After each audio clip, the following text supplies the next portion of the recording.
मऊ की पहचान रही, मऊ की आन बान शान रही हमारी परदाह काटन मिल। पिछले लगभग 30 वर्षों से बंद पड़ गई थी और उसमें जो रोजगारी का सृजन होता था उस प्रक्रिया में भी बाधा आई। इस बात को लेकर के मऊ के लोग काफ़ी चिंतित थे। हजारों लोगों को जहां से रोजगार मिलता था वो सुविधा बंद हो गई थी।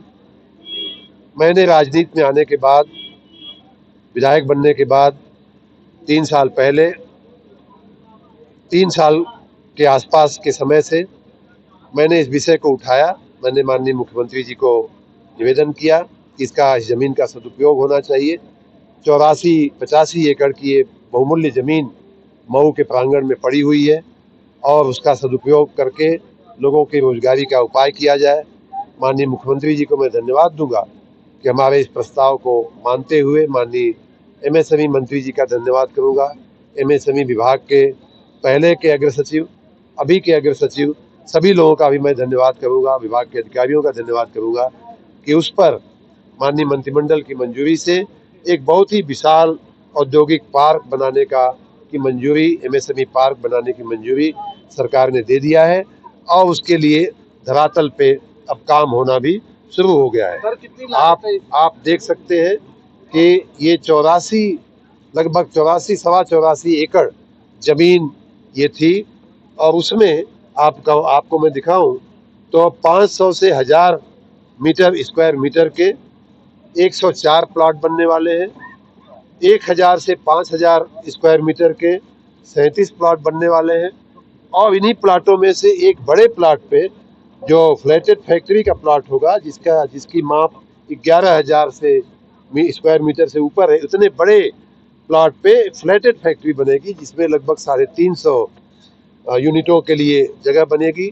इस प्रकार ये लगभग 500 औद्योगिक यूनिटों के लिए एक बहुत ही बड़ा, बहुत ही विशाल औद्योगिक संकुल बनने जा रहा है, जिसमें मध्यम और बड़े उद्योग दोनों ही आकर के अपने कारोबार शुरू कर सकते हैं। छोटे उद्योग भी आकर के अपने कारोबार शुरू कर सकते हैं। इसकी लागत की बात मैं बाद में बताता हूँ, लेकिन इसकी जो रचना की गई है वो दुनिया के अत्याधुनिक पार्कों के लाइन पर की गई है, जिसमें पहले से ही बिजली का उपकेंद्र कहाँ बनेगा, सब स्टेशन कहाँ बनेगा, पानी निकासी की क्या व्यवस्था होगी, पानी पीने की क्या व्यवस्था होगी, ग्रीन एरिया कितनी होगी, कमर्शियल एरिया कितनी होगी जिसमें दुकानें, लोगों को छोटी मोटी चीज़ें खरीदनी हो तो बाहर न जाना पड़े। साथ ही रेजिडेंशियल एरिया भी इसमें बनेगी जिसमें फैक्ट्रियों के मालिक, फैक्ट्रियों में काम करने वाले हमारे कामदार, जो मजदूर होते हैं, उनको सभी को, तो सभी तरह से रोड का निर्माण होना है। इसमें बाउंड्री वाल का और ड्रेनेज सीवर का काम शुरू भी हो गया है। तो ये सारी हर तरह से और उससे भी आगे चलते हुए जो अन्य जगहों पे अभी नहीं हो पाया है कि रेन वाटर की हार्वेस्टिंग, बरसात के पानी की हार्वेस्टिंग करना, उसे रोक करके जल संचय का काम करने का भी यहाँ उपाय बनाया गया है। अभी जो इसकी लागत है, जो ये सुविधाएं बनाने की जो लागत है, वो लगभग 50 करोड़ रुपए के आसपास इसकी लागत से ये रोड का काम, ड्रेनेज का काम, बाउंड्री वाल का काम, ये सब काम होगा। और बाकी तो हर यूनिट की अपनी अपनी स्वयं की लागत होगी। कोई 100 करोड़ की होगी, कोई 200 करोड़ खर्च करके बनाएगा अपनी यूनिट, कोई 1000 करोड़, 500 करोड़ की बनाएगा। तो उसकी अभी अनुमान कर पाना मुश्किल है, लेकिन मैं ऐसा मानता हूँ कि इस जगह पे आप सबके आशीर्वाद से इन 500 फैक्ट्रियों में कम से कम 1 लाख करोड़ रुपए का इन्वेस्टमेंट हो, ऐसा मैंने अपने आप में एक संकल्प लिया है। बड़ी अच्छी यूनिटें यहाँ आवे और उससे लाखों लोगों को, यहाँ हमारे मऊ जिले के लोगों को रोजगारी मिलेगी। लाखों लोगों को इनडायरेक्ट और डायरेक्ट रोजगारी मिलेगी। बुनकरों को फायदा होगा, क्योंकि बुनकरों को भी बहुत सी चीज़ें ऐसी होती हैं जिसमें कॉमन फैसिलिटी सेंटर की मैंने अभी बात किया, उसके चलते यहाँ के अन्य जो उद्योग हैं, जो यहाँ से बाहर भी होंगे, उनको भी इन आधुनिक सुविधाओं का लाभ मिलेगा। इसमें ताजोपुर का जो हमारा इंडस्ट्रियल स्टेट है, उसको भी यहाँ खड़ी होने वाली सुविधाओं से शायद लाभ मिल सकेगा। आज के इस अवसर पे मैं एमएसएमई विभाग के उपस्थित अधिकारियों का बहुत बहुत धन्यवाद करता हूँ और अन्य अधिकारीगण का भी धन्यवाद करता हूँ।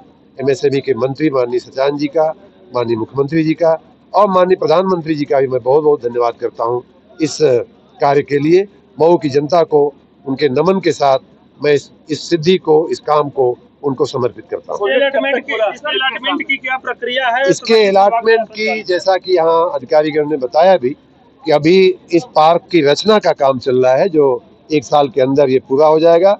उसके बाद विभाग उसके पारदर्शक रूप से अलॉटमेंट की प्रक्रिया करेगा और ये बड़ी प्रस्थापित प्रक्रिया है उद्योग विभाग की, एमएसएमई विभाग की, यूपीसीडा की। ऑक्शन से सामान्य रूप से ऑक्शन करते हैं या जो भी उनकी प्रक्रिया पद्धति होगी उस हिसाब से किया जाएगा। आने वाला जो अप्रोच मार्ग है, आपने अच्छा याद कराया। मैं आते समय देख रहा था, काफी उसकी स्थिति खराब है। आते समय मेरे ध्यान में आया कि इसका इसी के साथ चौड़ीकरण भी हो जाए। मैंने बिजली के अधिकारियों को कह दिया है कि बिजली की यहाँ पर्याप्त व्यवस्था के लिए नया सब स्टेशन बनाने का, लाइनें खींचने का, नया फीडर बनाने का, ये सारी व्यवस्थाएं पैरेलल चलेंगी, जिससे कि एक बार पार्क तैयार होने के बाद हमें अन्य चीजों के लिए राह नहीं देखना पड़ेगा।